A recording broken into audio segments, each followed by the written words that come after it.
మాజీ మంత్రి Somireddy Chandramohan Reddy AP chief secretary DGP DMG collector ఎస్పీలపై పోలీసులకు ఫిర్యాదు చేశారు. నెల్లూరు రూరల్ పోలీస్ స్టేషన్కు వెళ్లిన ఆయన మంత్రి కాకాణి సొంతూరికి సమీపంలో అక్రమ తవ్వకాలు సాగుతున్నాయని ఆయన ఫిర్యాదులో పేర్కొన్నారు. అక్రమ మైనింగ్ పై అన్ని రాజకీయ పార్టీలు పోరాటం చేశాయని అన్నారు.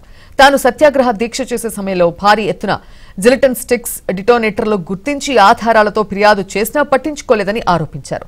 కేంద్ర ప్రభుత్వ అధికారి చర్యలు తీసుకోవాలని ఆదేశించిన కలెక్టర్ ఎస్పీలు చర్యలు తీసుకోలేదంటూ ఆయన ఫిర్యాదులో తెలిపారు.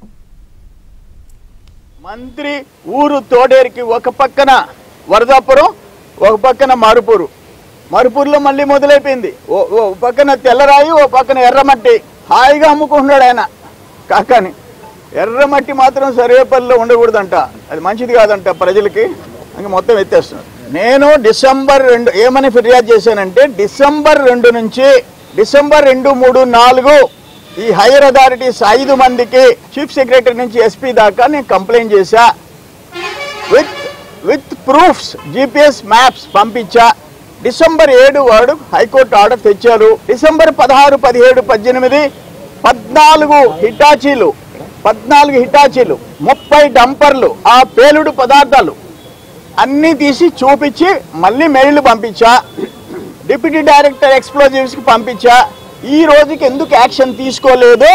మీరందరూ దానికి బాధ్యులు కాబట్టి వాళ్ళ మీద కేసు పెట్టారు. ఇది ప్రజల ఆస్తి, ప్రభుత్వ పొలం, అది గవర్నమెంట్ ల్యాండ్, ఎవరు తాత సొత్తు కాదు. అవి కాపలాగా వెళ్ళిన దానికి మీరు ఎందుకు ఎంత పొడుగున ఐఏఎస్లు ఐపీఎస్లు అని చెప్పేసి బిళ్ళలు తగిలించుకునేది దేనికి మీరు? అందుకని మీ మీదే కేసు పెట్టా. ఏమి నువ్వు చీఫ్ సెక్రటరీ అయితే, డీజీపీ అయితే, చీఫ్ మినిస్టర్ అయితే సపరేట్ చట్టాలు ఉన్నాయా? మీకు ఏమైనా సపరేట్ చట్టాలు ఉన్నాయా?